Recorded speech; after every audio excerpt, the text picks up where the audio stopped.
Praise the Lord. ક્રિસ્મોલ અભય તથા બહેનો, દિવ્ય દયાના દિવ્ય સંદેશમાં તમારું સ્વાગત છે. જૂન 30મી તારીખ પ્રસિદ્ધો સંત પિતર અને પૌલનો તહેવાર ઉજવીએ છીએ.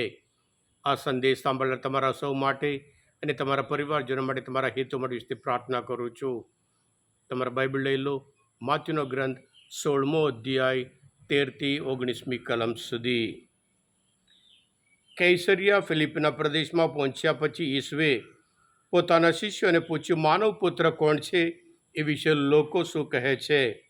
તેમણે જવાબ આપ્યો, કેટલાક કહે છે સ્નાનસ્કારક યોહાન, કેટલાક કહે છે કે એલિયા, તો વળી બીજા કહે છે કે ઇર્મિયા અથવા બીજા કોઈ પૈગંબર. ત્યારે ઈસુએ પૂછ્યું, પણ તમે શું કહો છો? હું કોણ છું? સિમોન પિતરે જવાબ આપ્યો, આપ તો ખ્રિસ્ત છો, ચેતન સ્વરૂપ ઈશ્વરના પુત્ર. એટલે ઈસુએ કહ્યું, યોના પુત્ર સિમોન, તું બડભાગી છે, કારણ કોઈ માણસે નહીં પણ મારા પરમપિતાએ તને આ સત્ય જણાવ્યું છે. અને હવે હું પણ તને કહું છું, તારું નામ પિતર એટલે કે ખડક, અને એ ખડક ઉપર હું મારા ધર્મસંઘની ઇમારત ચણનાર છું, અને એની આગળ મૃત્યુનું પણ કંઈ ચાલશે નહીં.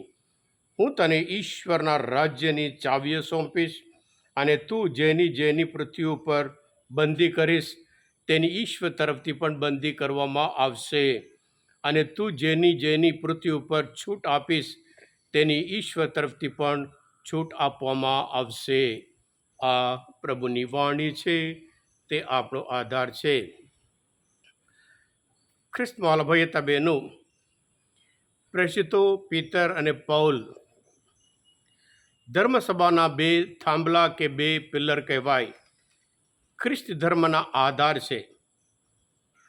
આ બંને વ્યક્તિઓ અલગ અલગ સ્વભાવના છે, અલગ અલગ બેકગ્રાઉન્ડના છે.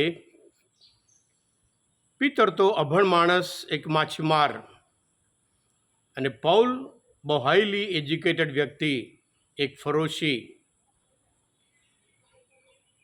સાથે સાથે પ્રભુ ઉપર વિશ્વાસના લીધે તેઓ બંને સંપૂર્ણ રીતે પ્રભુ માટે જીવન સમર્પણ કરવા તૈયાર થયા. ખ્રિસ્તમાં ભયતા બહેનો, જેવી રીતે ઇન્ટરવ્યૂમાં જે પ્રમાણે પ્રશ્ન પૂછવામાં આવે છે, જેવી અપેક્ષા રાખવામાં આવે છે, એ પ્રમાણે આપણે જવાબ આપીએ, પસંદ કરવામાં આવે, એવી જ રીતે આજનો શુભ સંદેશના જે ઇન્ટરવ્યૂ હતું એમાં પિતર પાસ થયા, અને પ્રભુ શાબાશ આપે છે, અને સાથે સાથે જવાબદારી પણ સોંપે છે. માનવ પુત્ર કોણ છે એ લોકો શું કહે છે, અને તમે લોકો શું કહો છો? જે પ્રમાણે આપણે સમજીએ છીએ અને એ પ્રમાણે આપણને જવાબદારી આપવામાં આવે છે. ખ્રિસ્તમાં ભયતા બહેનો, પિતરે જવાબ આપ્યો, તો આપ તો ખ્રિસ્ત છો, ઈશ્વરના પરમ પવિત્ર પુરુષ છો. હા ખ્રિસ્તમાં ભયતા બહેનો, આ પિતર અને બંને પૌલ પણ એવા માણસો. પિતર તો પ્રભુ ઈસુનો 3 વખત ઇનકાર કર્યો હતો, અને પૌલ એવા માણસ, એ પ્રભુ ઈસુના શત્રુ હતા, દુશ્મન હતા. ખ્રિસ્તી ધર્મને જે પ્રભુ પર વિશ્વાસ રાખે છે એમને સંપૂર્ણ રીતે નિર્મૂળ કરવા, નાશ કરતા હતા. ખ્રિસ્તમાં ભયતા બહેનો, આમાં આપણે ખાસ કરીને ઈશ્વર જ્યારે એક વ્યક્તિને એક તક આપે છે, અને ત્યાર પછી એમનું જીવનમાં એટલું મોટું પરિવર્તન આવે છે, એ પિતરના જીવનમાં અને પૌલના જીવનમાં પણ આપણે જોઈ શકીએ છીએ. પિતરનો તો એવો વિશ્વાસ કે તારણ માત્ર યહૂદી લોકો માટે છે, પણ પૌલ અને યહૂદી લોકો વચ્ચે શુભ સંદેશનો પ્રચાર કર્યો. પણ પૌલ બિન યહૂદી લોકો વચ્ચે મુક્તિદાતા પ્રભુ ઈસુનો શુભ સંદેશ પ્રચાર કર્યો.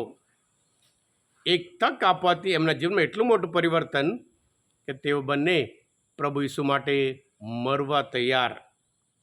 માણસો હંમેશા ભૂતકાળમાં એક ભૂલ થઈ હોય એની જ ફરી ટોણા મારતા હોય, પણ પ્રભુ ઈસુ એક જ એવા માણસ જે ભવિષ્યમાં આપણે જે થઈ શકીએ એ જોઈ શકે છે. આપણે પણ આ શુભ સંદેશમાં અનુચિંતન કરી ત્યારે માણસો જ્યારે જે ભૂતકાળમાં જે ભૂલ કરી હોય એને ફરી ફરી યાદ નહીં કરાવવાનું હોય, એ બાબતે એમને ઠોણા મારવાનું હોય, એમને દુઃખી કરવાનું નહીં હોય.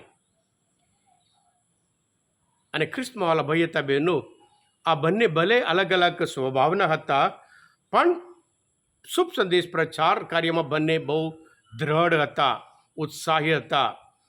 દરેક રીતે અલગ અલગ રીતે યહૂદીઓ વચ્ચે અને બિન યહૂદીઓ વચ્ચે. પૌલ તો આજે ખ્રિસ્તી ધર્મ એક વિશ્વ ધર્મ બન્યું હોય એ પૌલના લીધે છે. પૌલ પણ પહેલાં યહૂદી લોકો પાસે ગયા, પણ જ્યારે એમને પ્રોપર રિસ્પોન્સ નહીં મળ્યું ત્યાર પછી બિન યહૂદી લોકો પાસે જાય છે. એ કેટલા બધા 14 પત્ર લખી જે લોકો વચ્ચે શુભ સંદેશનો પ્રચાર કર્યો હતો એમને એમની વિશ્વાસમાં દ્રઢ બનાવવા માટે પત્ર લખે છે. અને બાઇબલમાં 14 પત્ર તો એમના છે. હા કૃષ્ણ ભાઈ હતા બહેનો, આ બંને સંતનો તહેવાર ઉજવતા આ સંતનો તહેવાર આપણને શીખવાડે છે આપણે હંમેશા સંપીને રહેવાનું છે. કારણ આપણે બધા પ્રભુ ઉપર વિશ્વાસ રાખીએ છીએ. પ્રભુ ઈસુમાં આપણે એક થઈએ છીએ. પ્રભુ ઈસુ શિર છે, આપણે બધા અલગ અલગ અંકો છીએ. એટલે આજે આ તહેવાર ઉજવતા આપણે પણ પ્રભુ ઈસુ પર દ્રઢ વિશ્વાસ રાખીએ. અને પ્રભુ આપણે પણ પૂછે છે, તારા જીવનમાં હું કોણ છું? પ્રભુ આપણી પાસેથી જવાબ માગે છે.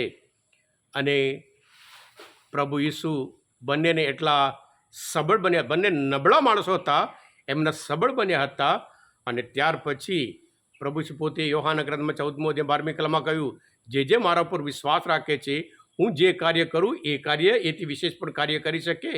એવી રીતે પીતર એટલા પ્રભાવિત, એટલા શક્તિશાળી, જે લોકોથી ડરતા હતા એમની સામે જઈને કહી શક્યા કે તમે પ્રભુ ઈસુને મુક્તિદાતાને તમે મારી નાખ્યા, તમે ખૂનીઓ છે એમ કરીને કહી શક્યા.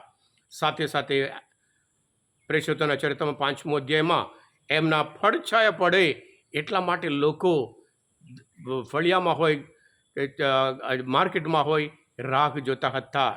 અને પિતર પણ જે મરી ગયેલા વિધવાને જીવતા કરે છે. પૌલ જે સંદેશ સાંભળતા હતા, જે યુવાન પડી ગયો હતો, એને પ્રભુ ઈસુના નામે ફરી જીવતા કરે છે. પ્રેષિતોના 3 અધ્યાયમાં 6ઠ્ઠી કલમમાં પિતર પોતે કહે છે, પ્રભુ ઈસુના નામે તને હું કહું છું ચાલ. એક લંગડો માણસો ચાલતો થઈ ગયો. એવી જ રીતે આપણે જ્યારે પ્રભુ પર દ્રઢ વિશ્વાસ રાખીએ, પ્રભુ જે વચન આપ્યા, જે ચમત્કાર હું કરું છું એવી રીતે તમે કરી શકો, એવી રીતે પિતર હોય, એવી રીતે પૌલ હોય. અને તમારામાં પણ પ્રભુ ઈસુ એ જ શક્તિ અને સામર્થ્યવાન બનવા માગે છે. દ્રઢ વિશ્વાસ રાખીએ, શક્તિશાળી બનીએ, સામર્થ્યવાન બનીએ. હા કૃષ્ણ ભાઈ હતા બહેનો, આજના મનનચંદ્ર શાસ્ત્ર પાઠ સમજવા માટે, પ્રભુ ઈસુને ઓળખવા માટે મદદરૂપ થયા હોય, તમે પોતે દિવ્ય દયા અને દિવ્ય સંદેશ સબસ્ક્રાઈબ કરજો અને બીજા માટે પણ ફોરવર્ડ કરજો, જેથી કરી તેઓ પણ પ્રભુ ઈસુને ઓળખે અને પ્રભુ ઈસુ સાચે જ કોણ છે એ જવાબ આપી શકે.